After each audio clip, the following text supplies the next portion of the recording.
recommendations that we may have had, and if you have any questions, please let me know. So I will start with the financial statement audit, which is the largest report that you have. I believe you all have copies of the report. The audit report, we had an unmodified opinion or a clean opinion, which is what you would expect. And that means that we believe that the financial statements are materially correct. As you can imagine, we don't test every single transaction. We look at significant transactions. We sample items that are under our materiality threshold.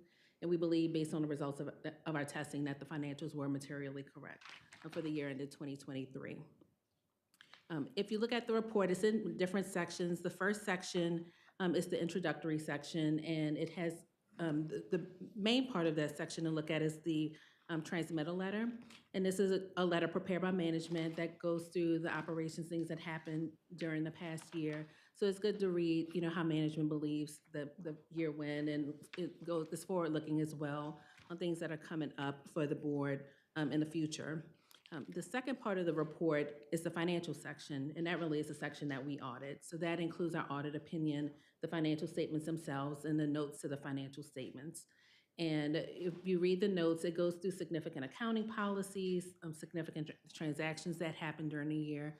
So it's pretty lengthy, but it's good to read through if you want to get more information on the numbers that you're seeing in the statements themselves.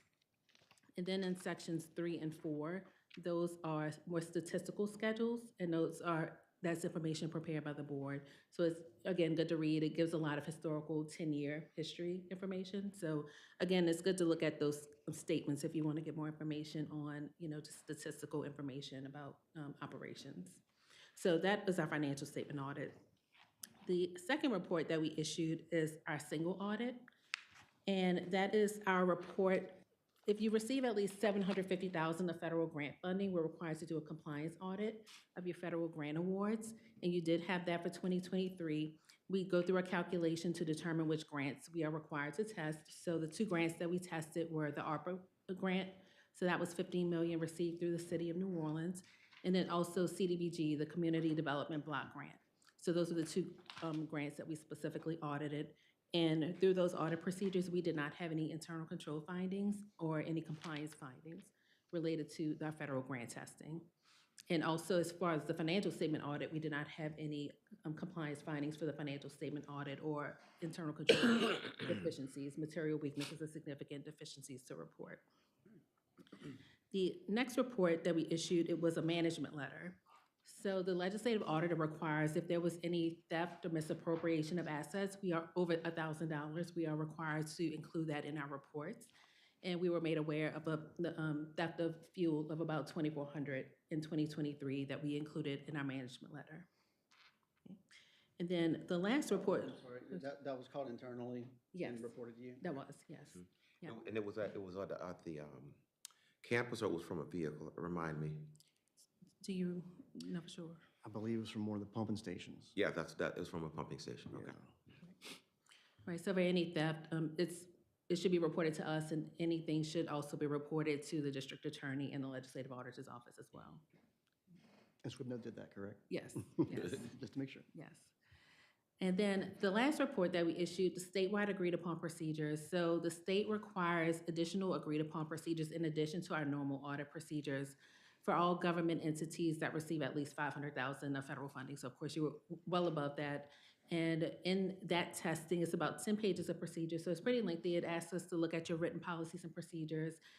We test certain transactions to make sure you had adequate policies, procedures, internal controls in place. We had 2 exceptions identified in that testing. One was that in the IT policy, we didn't see a policy for periodic testing and verification that backups can be restored. And that's not our understanding that has been implemented currently. It wasn't when we did our procedures, but it was subsequently implemented. And then for additional testing on cybersecurity training, we selected 5 employees to test to see if they completed that training, and 2 of the 5 employees had not completed it, or there was no documentation that they completed it. So on that, I guess I may have read it wrong last night. There are backups being made. They just haven't tested that they can restore the system, the IT information? It wasn't included in the policy, so it may have been performed, May have but it done, it just wasn't, didn't it wasn't in the Yeah, policy. they were performed, but the documentation wasn't quite right. That still does, I'm a physician, so. Even better. If I did it, but I didn't write it down. it Yeah, if doesn't they're already count. doing it, you just need to Yeah, document it. just document it. And the second thing with the cybersecurity training, I've noticed a specific and focused effort around that. We have several tests that go out, and based on how people do on those tests, they get recommended for remediation if they fail one of the tests. So they get a Oh, yes. fake fish email and, And as a board member, you'll get them too. oh, I get them all the time. You'll get them as well. And some of them are very convincing. Yeah. Right, so that was it for our full reports. There's some additional information that we're required to report to you. I talked about the significant accounting policies. If we had any disagreements with management, we would be required to report that, and we did not have any disagreements. We did not have any material audit adjustments or uncorrected adjustments. So again, if we had any, we would be required to report that to you, and we weren't aware of any consultations with other accountants if they disagreed with us and consulted with other accountants. We're not aware of that as well. So any questions on our reports? We want to thank Gray and his team. There's a lot of information, as you can imagine, that we required to get the audit completed by the deadline. So we want to thank the team for providing that information and being cooperative with us in our requests. Yeah, and I'll also thank you to Eisner and Appner, Randy's team, very professional, supportive, and working with us. So we appreciate that. Look forward to the next audit. All right. Thanks. Very good. Thank you Randy. very much. Next up, we have our audit department update. Ed Sutherland is our chief audit executive, and will present the update. Mr. Sutherland, please. Thank you so much. Wait to Gwen to pull up my PowerPoint here. Thank you. Okay, great. So we just had one report to report on this period, but it was a fairly large one. We were doing a report of our warehousing controls. The final report has been issued. Management response is still pending. We like to bring these to audit committee with a management response in hand. We do give management 30 days to respond. Unfortunately, turns out there was a hurricane that happened during the response time. So GSO has been granted an extension on their response. We're actually meeting tomorrow out at Central Yard, and we're hoping to have a response from management in the coming weeks. Part of the reason why this ended up on the audit calendar to begin with, there was a prior occupational fraud in 2016, perpetrated over the course of a couple of years, 3 years actually. The objective of our review was to evaluate the adequacy and effectiveness of any internal controls surrounding the inventory, custody, and disposition of brass and copper. For those who don't know, it's fairly high an inventory item for us, for SWIPNO, I should say.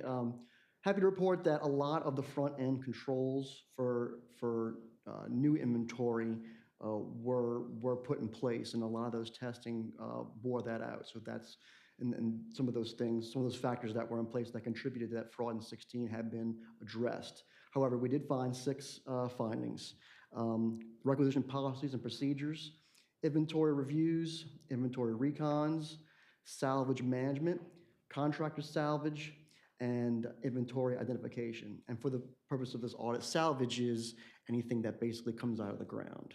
If you have fittings or a brass pipe that needs to be replaced, the compound interchanges, things like that, anything that's broken needs to be brought back to the warehouse, and that's what we call salvage. So, And it's redeemed for, I mean, it has a value. correct, correct. The Yeah. last, we do, that's another thing that's been put in place. We do a periodic sale to a salvage yard. The last one yielded about $151,000. So Not a small. it builds up, certainly. There are other utilities that will actually generate fertilizer and different things that they sell as products, byproducts of their processes. Oh. We haven't gotten to that yet, but We're talking about on the sludge side. Mhm. Yeah. I visited a we haven't gotten to that yet, but Malibu, California. I would love that Yeah. hint, but. The first one's, We can talk about that. I have Yes, some yes. opinions.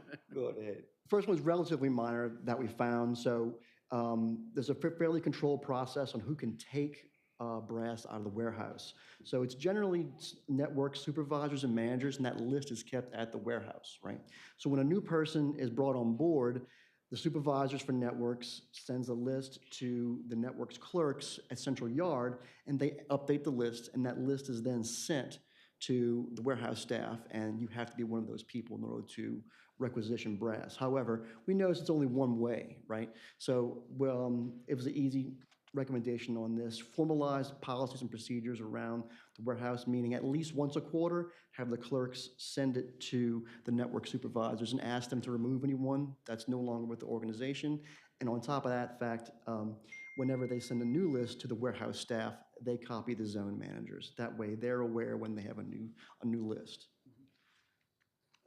The second one's a little more of a material issue, having formalized data entry and recordation, P&P.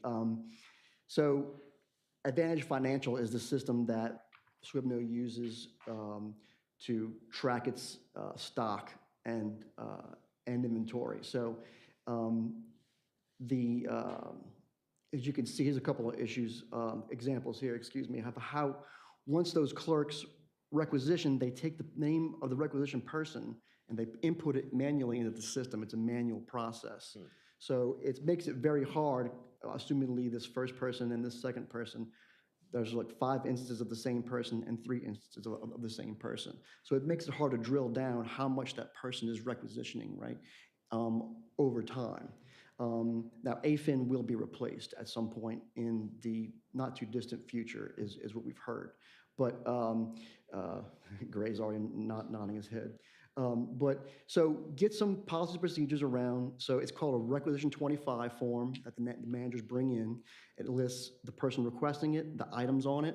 There's no, we need a little more standardization around the item numbers and the item descriptions, and then P&P for the clerks that are making the entries, right? Whether it's going to be a last name and only your first initial, last name full surname, last name underscore, whatever it is, just have some standardization. That way we can drill down exactly how much each person is requisitioning. Now, can you just automate that by having them be able to pull from a drop-down list? We put that in the report. I don't know if AFIN has that capability, but I'm fairly confident that the system we're going to move to That would will. be like, in the new system, Oracle, that would be, Yeah, so they'll just, if they start typing SHOLAS, it'll pull me up, and boom, rather than having to potentially misspell my name or whatever. Right. Inventory reviews, we noted that inventory stored on the trucks is not adequately checked, reconciled, or controlled. So there are no truck level inventory being performed. So in other words, a zone manager goes and gets what they need or they think they need for the next couple of weeks or days, what have you, what they have on the schedule. They put it on the truck. Once it's on the truck, there's no inventory really performed on what's actually on the truck. So hopefully, what's being there is used in the performance of work orders, but we can't verify that. And we'll get to that in issue number 3. Second 2B, reviews of the warehouse are not being performed regularly or consistently. There's an annual check that's still being done. There should be a quarterly check as well, and those were discontinued for whatever reason. I'm sure we can get management's response on that, but we recommend that those resume by the inventory control group. And lastly, requisition reports lack evidence of managerial review. This is more of a minor one. We actually found a good control that an automated report is sent out from AFIN to network supervisors and managers, letting them know of all of their usage under their purview, which is great. However, we don't have any evidence that they're actually looking at it and reviewing it, right? So to assign accountability, we're asking management to do at least a monthly or quarterly sign off on that to help strengthen that control. And where's that sign off going to be when you say management? Does that come through like senior leaders, or is that management at the actual site? It would be the network's managers. Okay. Right, exactly. Inventory recons. We noted that requisition of inventory is not being reconciled to usage of inventory. So we basically have 2 functionally separate and disparate systems. So AFIN, as I touched on earlier, is what we use for stock and inventory. CastWorks is what we use for production. It's our work order production system. They don't interface in any way, unfortunately. So as a result, we don't have any way to do a reconciliation of requisition to usage, right? Or report it to actual, if you will, if you want to use an accounting parlance. But so our first, we have a short-term and a long-term recommendation for this. Short-term is do a manual recon where you're asking for at least once a quarter, and it can be performed whatever management thinks is the best way to do it. And I say that because you could take whomever network manager is requisitioning, right? And take that and marry that to our CastWorks system of whichever networks manager is completing work orders within CastWorks, right? You could at least get a comparison of, well, this person is requisitioning this much, they should be performing this much work orders within the system, right? And at least shouldn't be a 1-to-1 ratio, but some kind of benchmark needs to be established. Or we actually discussed at the exit conference, doing it at the truck level, right?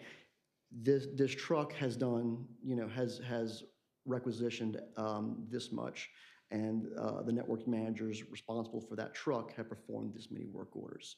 So we're asking management to do a short-term solution, and then a long-term solution is going to be a system integration, have some kind of integration to where, and I believe IT already has this in the works. I don't want to speak for their long-term plan, but So are we gonna do like a barcode I was just scan? about to say, a you barcode go to the scan? hospital, they put a barcode on You an can app. see where it is. And, you scan it and they know that you took it. could be. So brass right now is at about $1 an ounce. So we don't want to be careful to implement controls that are cost prohibitive, right? So because get the at IG's office will come in here and slap an audit on it and says, you're spending too much money watching this, right? So yeah, I mean, it's a good idea. I think they'd have to look at what the cost of that kind of system would be. So this leads to a larger sort of discussion. We have a fair number of employees that are in the field that are not desk-based. Like a lot of people, their whole job is out there making stuff happen. Thank goodness. Literally. And as a result, there's a challenge with the email communications, forms and compliance sort of stuff, because again, they're not sitting at a desk, their entire shift doing some things. And at one point we had a situation where it would come in and everybody would have to access to their supervisor's computer to do certain things. But, if you got 4 or 5 guys and gals that only have an hour to do something, and it's one computer, that's always a challenge. We put up these kiosks. Long-winded way of saying that we have talked about smartphones and smartphone sort of usage by leaders in the field. And I think that as we talk about compliance things to track stuff across, if this particular technology, be it a scanner, we all have phones that can scan QR codes, that could be a potential larger solution to larger things in terms of tracking products at the truck level, tracking products at a job level, making sure people have access to real-time communication, and having the technology to do it from their hand rather than from a location. So just I see what you're saying. So rather than implementing a whole system, incorporating more common technology into the day-to-day, right? the day-to-day. Something as simple as taking a photograph that can be uploaded into the work order system, so improving on the communication thing that we're hearing about. A customer can say, oh, Yeah, there's but a picture of Would be even more efficient by taking the QR Scanning. code and just scan it and then close the loop. Back Yeah, we're done. to the warehouse and say this part has been used and where. And I like that as a concept. Again, if we're going to do that, I don't know that we can expect people to use the data plan on their phones to do that. So that would particularly, I guess, grace some heartburn, because it'd be a new potential expense if we were supporting phone or smartphone usage. But I just think that we have to be aware that our employees are not desk employees. And tracking needs to happen beyond just the master warehouse. We're already having trouble at the truck level, and then how will we even go further from that truck level to actually what's happening in the field? Because people are people. If you need 3 what's a hootits to fix a water main break, you took out 5. Where'd those other 2 go? Right. Now, Exactly. And like Ed was saying, I mean, I don't think we need to get down to the level of each individual little fitting, but maybe a cost threshold of, if this part's a $200 part, then, maybe we track that one Yeah. with the QR code. No, I agree. I mean, in internal audit, we try to be very cognizant of cost prohibitive recommendations, Yeah. right? I mean, the IG did a report on that fraud, but on the same opposite side of that coin, if we assign 10 FTE employees to follow our network folks every day, we get an entirely separate audit, right? That's saying we're misusing, you expect- we're misusing resources, Yeah, I right? mean, that's throughout all government. You expect a couple of percentage just to, and Just to confirm for the committee, the inventory warehouse is part of the Oracle project automation. So we'll see some of these things we're talking about become more manageable and automated through Oracle. so that process has already gotten started. Excellent. Fourth issue is salvage management. Again, these are usually broken pieces coming out of the ground. It's garbage, but it's valuable garbage, right? So we have to have commensurate controls with what comes out, looking at what's coming back in. But we did note that returns of brass inventory are very infinitesimal when compared to the number of requisitions that we're having. So we're not getting enough back in. Whether those are, just considered just discarded or not noticed as brass or whatever, we found the ratio is too small. So you're looking at what was used, assuming that it replaced something that you took out. Right. They're not matching up very well. When you requisition, it's called a Rec 25 to get new. When you bring something back, it's called a Rec 40. You're supposed to fill out a separate form and bring those pieces back. So they either throw them away or, just not knowing. Yeah. Okay. Right. I got you. Exactly. So just establish clear directives around monitoring and doing some kind of really high level. We're seeing about 1% coming back. So we'll concede that it should not be a 1-to-1 ratio, right?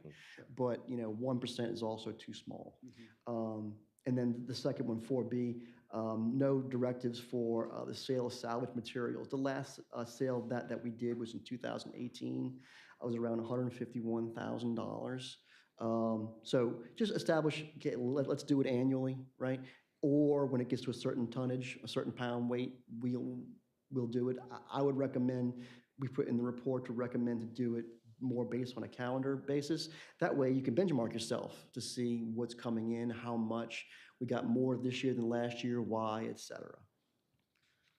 The last two issues, number 5 is contractor salvage. There's no documented requirement for contractors to return salvage to SWIBNO. This is kind of an easy fix. We've already engaged the legal department to help us out with this. We're going to do a clause that basically protects us and says, look, if anything coming out of the ground is worth of any value, it belongs to SWIBNO, right? I mean, so it shouldn't be a problem to update our contractor language. I deal with this on a regular basis, and it goes one of two ways. Either you let the contractor keep it, and they can figure that into their bid pricing, Gotcha. and so you're getting, your value back through a lower bid cost. Okay. Or they return it to the city or whoever, and then the city deals with it. Right. I mean, we have. But it's clear in the contract, one way or the other. Right. We should certainly have that moving forward. Exactly. And inventory identification. We did note that this is something that was put in place as a result of the fraud in 2016, but we're now marking our more expensive pieces. So those large interchanges and those compound interchanges, they have our stamp on them. So we noticed that was happening.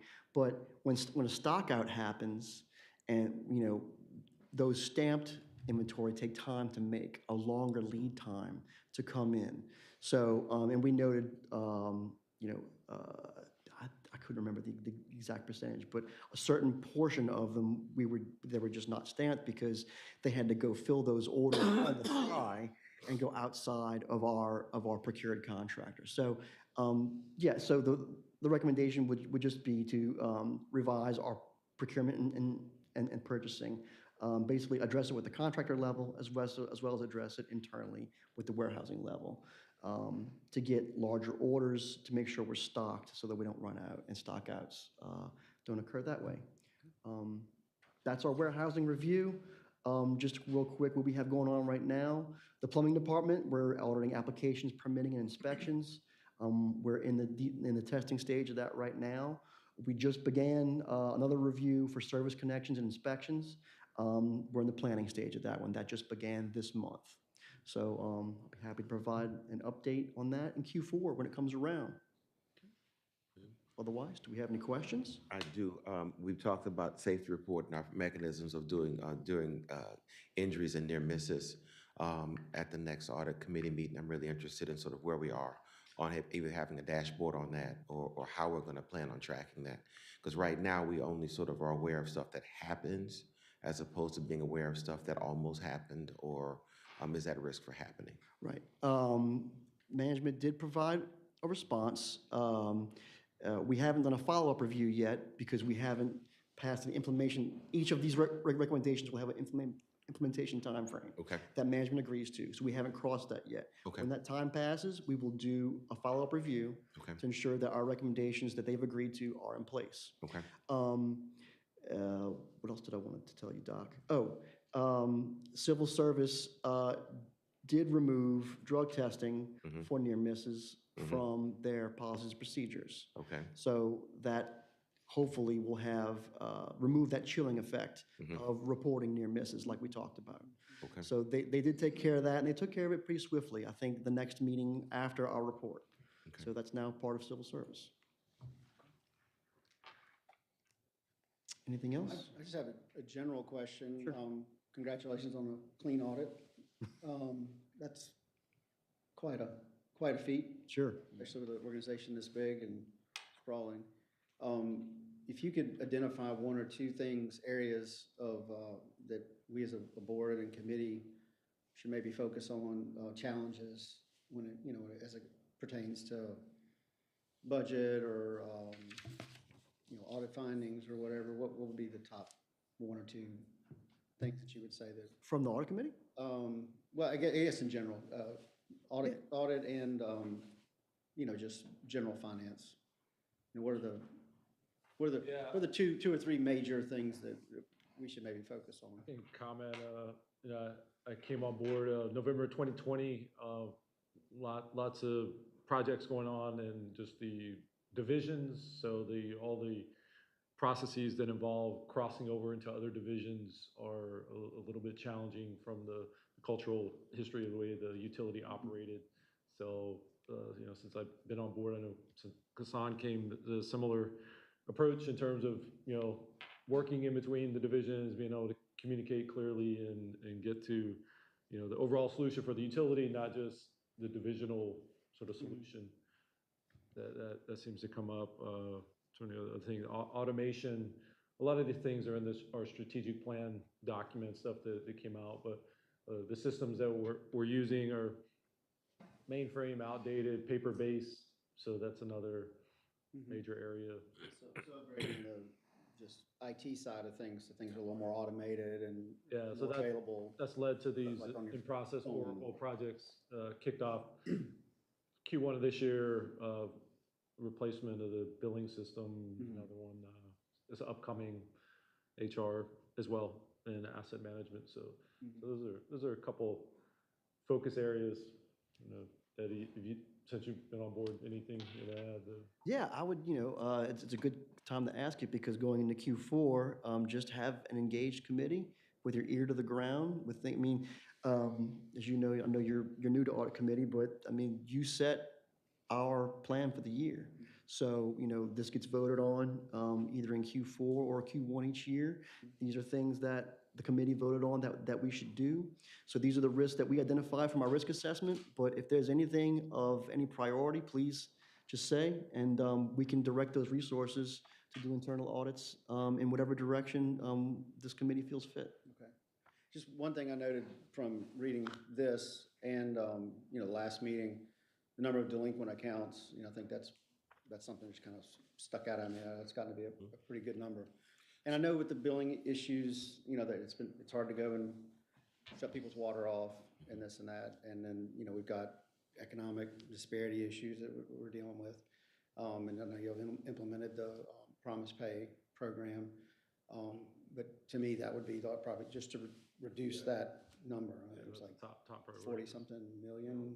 No. We have a real challenge sort of with how to manage that, because It's not an easy it's a, and the other issue that I think that we don't have a good answer to are big buildings that are owned by a single owner with multiple renters, where the individual renters are paying their rent, but the building owner is not actually paying the water bill. And so the persons that would be affected by a turnoff, not the owner, 'cause they don't live in the building. They're paying.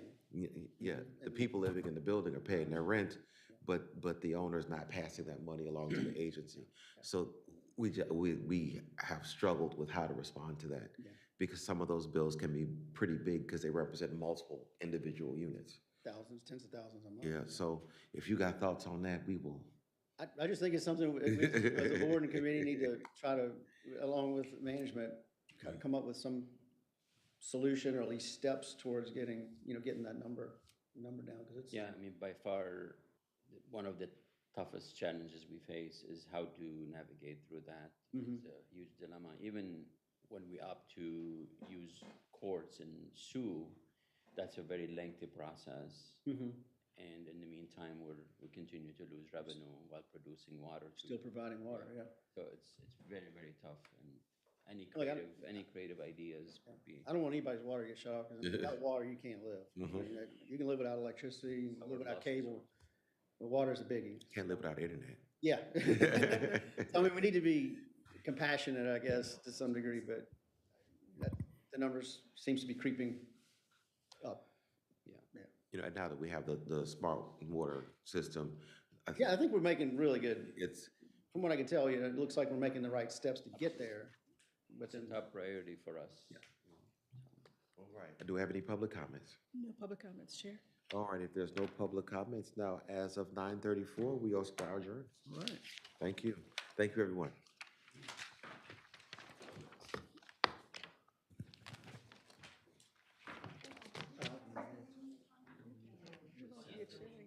You get it in.